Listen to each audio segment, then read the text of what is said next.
ব্যারাকপুর লোকসভা কেন্দ্রের বিজেপি প্রার্থী অর্জুন সিং এর হাত ধরে শতাধিক মানুষ তৃণমূল কংগ্রেস ছেড়ে বিজেপিতে যোগদান করলেন।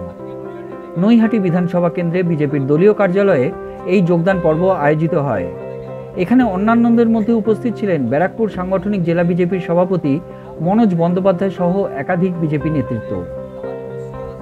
লোকসভা নির্বাচনের আগে এই যোগদানে বিজেপির শক্তি বৃদ্ধি হলো বলে মনে করছে রাজনৈতিক মহল।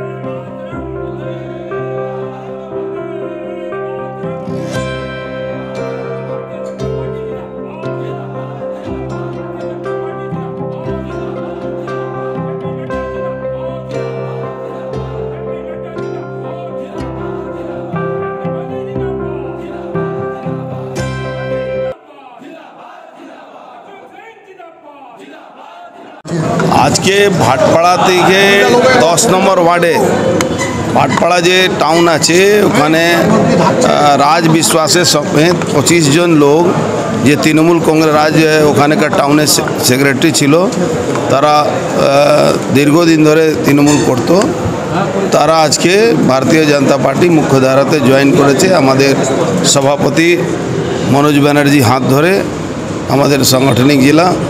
আশা করি ভারতীয় জনতা পার্টি পরিবারে সমস্ত স্তরে সবাইকে আমরা স্বাগত জানাতে পারি। আর মোদিজি যে স্বপ্ন 400 পার, মোদিজি যে নির্দেশ 400 পার, তার এইসব তৃণমূল থেকে আসা যারা কর্মীরা আছেন তারা আমাদের সঙ্গে যোগ দিলে অনেকটা আমরা কাজ করতে আমাদের আরও সুবিধা হবে। তাদের মোহভঙ্গ হয়েছে তৃণমূল কংগ্রেসে, কিন্তু তৃণমূল কংগ্রেস এক মানে শুধু তোলাবাজি, এক্সটর্শন, স্বজন পোষণ ছাড়া তৃণমূল কংগ্রেসের মধ্যে কিছু নেই। তাই তারা তৃণমূল কংগ্রেস ছেড়ে ভারতীয় জনতা পার্টিতে জয়েন করে। মুর্শিদাবাদের গঙ্গার ভাঙনের মধ্যে কি বারাকপুরে তৃণমূল কংগ্রেসকে ভাঙবে? তৃণমূল কংগ্রেস সারা বাংলার মতন আমাদের ব্যারাকপুরেও তৃণমূল কংগ্রেস বলে কিছু থাকবে না, কেন 90% তৃণমূল কর্মী যারা আছেন তারা ডিপ্রাইভড আছেন, আর 10% লুটেপুটে খাচ্ছে। তাই তারা সবাই টাটা বাই বাই করার জন্য আস্তে আস্তে চলে আসবেন ভারতীয় জনতা পার্টিতে। ভারতীয় জনতা পার্টির পরিবারতে আমরা সবাইকে সামিল করলাম, যাতে আগামী দিন সবাই সঙ্গে হাতে হাত মিলিয়ে আমরা কাজ করব। আজকে সোমনাথ শ্যাম পেয়েছে কিন্তু বিজেপি প্রার্থীর দিকে। শুনুন, সোমনাথ শ্যাম নিজে ডিএনএ নিয়ে চিন্তা করো। ও পুলিশ ওর, সরকার ওর, আর বিজেপি প্রার্থীর লোক গুলি চালাচ্ছে, তো সরকার বসে বসে কি করছে? পুলিশ বসে বসে কি ওখানে নটঙ্কি করছে? বারবার বলছি আমরা कि पुलिस प्रशासन नक्करजनक भूमिकाते आछे, पुलिस प्रशासन गुंडादेरके प्रोटेक्शन दिच्छे, पुलिस प्रशासन पुलिस तृणमूलेर मस्तान बाहिनीके सिक्यूरिटी दिच्छे, और गुली चालाच्छे भारतीय जनता पार्टी। भारतीय जनता पार्टीते गुंडा बोले क्रिमिनल बोले केउ नेই। বিজেপিতে জয়েন করলেন কেন? দেখুন, তৃণমূলে আমাদের মতন যারা কর্মী তাদের আমাদের কোনো সম্মান ছিল না। এবার ওই দলে থেকে সম্মান নেই, কিছু নেই থেকে কি হবে? আর আমাদের মতন যারা কর্মী ছিল আমাদেরকে ওনারা শুধু ইউজ করতো, শুধু ব্যবহার করতো।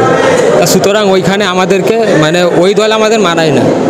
আর ওই দলে যারা চোর, চিটিংবাজ, গুন্ডা, বদমাইশ, ওই দল ওই মানে ওটা সম্পূর্ণ তাদের জন্য, ওটা আমাদের জন্য নয়। দীর্ঘদিন কিন্তু ট্রেড ইউনিয়নের সঙ্গে যুক্ত ছিলেন আপনি, বিশেষ করে পৌর নির্বাচনে পৌর ইউনিয়নের ভাটপাড়া, সেখানে কি কোথাও আপনার দম বন্ধ হয়ে গেছিল? সেটা তো অবশ্যই। দেখুন, চেয়েছিলাম মজদুরদের জন্য ভালো করতে, কিন্তু ওই দলে মজদুরদের, ওই দলের কেউ মজদুরদের কথা কেউ ভাবে না। এই হচ্ছে কথা। আগামী দিনে গিয়ে কি আবার পৌর কর্মচারীদের জন্য ভাববেন? অবশ্যই অবশ্যই, সে সুযোগ যদি করে দেয় অবশ্যই ভাববো সবার জন্য। আপনার নাম? আমার নাম প্রণয় দত্ত।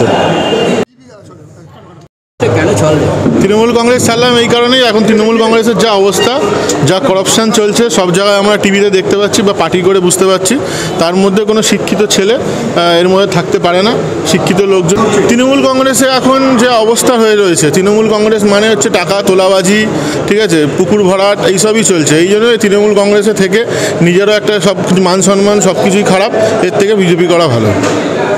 আজকে কতজন যোগদান করলেন? আজকে আমাদের 10 নম্বর ওয়ার্ডে যারা মোটামুটি আমরা একসাথে পার্টি করতাম, হ্যাঁ 25 থেকে 40 জনের মতো আমরা একসাথে এসে আজকে বিজেপি জয়েন করলাম। আগামী দিনে বিজেপির হয়ে কাজ করবে, কর্ম শুরু করবেন, শক্তিশালী হবে আপনার ওয়ার্ডে? আগামী দিনে আমরা বলতে পারি আমরা 10 নম্বর 15 নম্বর ওয়ার্ড থেকে যা ভোটের লিড দেবো, সেই লিড মোটামুটি অনেকই হবে। সেটাই আমরা চেষ্টা করব নতুন বিজেপিতে এসে আমরা আরও এই পার্টিটাকে শক্তিশালী করার চেষ্টা করব এবং আমাদের যে বিজেপির প্রার্থী হয়েছে অর্জুন সিং মহাশয় তার হাতকে আরও আমরা শক্ত করব। আপনার নাম? আমার নাম রাজ বিশ্বাস। কৃষিকাজ, ব্যারাকপুর।